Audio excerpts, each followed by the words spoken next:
All right, let's dive into a paradox that's sitting right at the heart of the US housing crisis. We're going to unpack how two perfectly good intentions can actually slam together to create one massive problem, a problem that ends up pricing millions of Americans right out of a home. So, how can two rights make a wrong? It really sounds like a riddle, doesn't it? But for the US housing market, it is a devastating reality. We're talking about a situation where two separate, totally well meaning government policies end up clashing. And the result is just a huge, tangled mess. We're going to unpack exactly how this happens. We'll look at a specific case where two different federal agencies, both trying to do the right thing, ended up creating a regulatory stalemate. And this stalemate threatens one of the most important sources of affordable housing in the entire country. Now, to really understand what's at stake here, we first have to grasp the sheer scale of the problem. A good way to think about it is like an affordability pyramid. At the very top, you've got a small number of people who can afford pretty much any home. But way down at the bottom, there's this massive base of families who are just struggling to find anything at all. Here's the number that should really make you pause. 94 million. That's how many US households right now are priced out of affording a median-priced new home. Let that sink in. That's something like 70% of the entire country. And this chart, wow, it just shows the staggering mismatch at the most affordable end of the market. Look at the left bar. That's the demand. You've got almost 53 million households who need a home under $200,000. But then look at the bar on the right. That's the supply. Only 22 million of those homes even exist. That massive gap, that's where the American dream just falls apart for millions of people. So, where are these families supposed to turn? Well, there's a critical and honestly often overlooked solution that acts like a missing rung on the ladder to homeownership. And we're talking about manufactured housing. And look, this isn't some tiny niche market. We're talking about the single largest source of affordable homeownership that exists without government subsidies. It makes up a tenth of all new single-family homes. And this is important. Over half of them are already Energy Star certified, which proves that you can have affordability and efficiency at the same time. The reason this kind of housing is so absolutely vital really comes down to these numbers. The cost is nearly half per square foot compared to a traditional home. And it serves a demographic with a median income that is just completely, utterly priced out of the conventional market.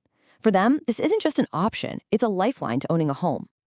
Okay, so if this housing is such a critical solution, what's the problem? Well, this is where our two rights start to make a wrong. It's a story of one house being forced to follow two completely different sets of blueprints.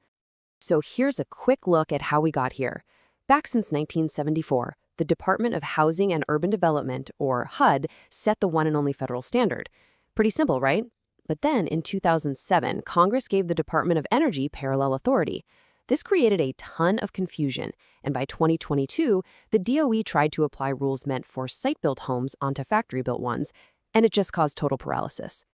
The conflict is pretty simple when you break it down. HUD regulates the process, how the home is built on an assembly line, how it's transported, and how it's safely installed. But the DOE is trying to apply energy standards that were designed for a traditional house built on a plot of land, a standard that is just fundamentally incompatible with a factory-built product. Leslie Gooch, the CEO of the Manufactured Housing Institute, she puts it perfectly. She said, "You cannot build a house with two different blueprints." It's such a simple, powerful way to summarize a really complex bureaucratic failure. A builder just can't follow two contradictory sets of rules at the same time. It's impossible. So this regulatory fight creates a fundamental economic problem. It's known as the first cost trap. And it is a classic case where the good intention of saving people money down the road actually prevents them from being able to afford the home in the first place. So let's just define our terms here. First costs, that's the sticker price. It's the down payment, it's what you need to qualify for the loan. It's everything you need just to get the keys. And for the millions of families at the bottom of that affordability pyramid, this is the single biggest wall they have to climb. And then on the other hand, you have lifetime costs. This is the total cost over decades, including all your utility bills. And the goal of these energy efficiency policies, of course, is to lower this number. But here it is. This is the policy blind spot, the central question of this entire explainer. What good are potential savings on your energy bill 10 years from now if the new regulations add thousands of dollars to the upfront price and make it completely impossible for you to even buy the home today? And it's so crucial to understand that this isn't just a problem for manufactured housing. This conflict is really a symptom of a much, much larger issue that's affecting the cost of all new homes in America. Take a look at this number. Nearly a quarter, 25% of the total cost of a brand new single-family home comes from regulations. That is an enormous hidden tax on housing, built up from dozens and dozens of individual rules. And these costs, they come from everywhere. You've got things like energy mandates, overlapping and duplicative permit processes, rules about where materials have to come from, and specific wage requirements. Each one of these rules might have a good intention behind it, but together they just stack up, pushing that final price tag higher and higher and higher. Now, there is a potential fix for this specific issue. It's a bill called the Affordable Homes Act, which would put HUD back in charge as the sole regulator. But the core tension, that doesn't go away, and it leaves us with a really critical question. In our drive to make homes better, are we accidentally making them impossible to afford? The challenge isn't choosing between progress and accessibility.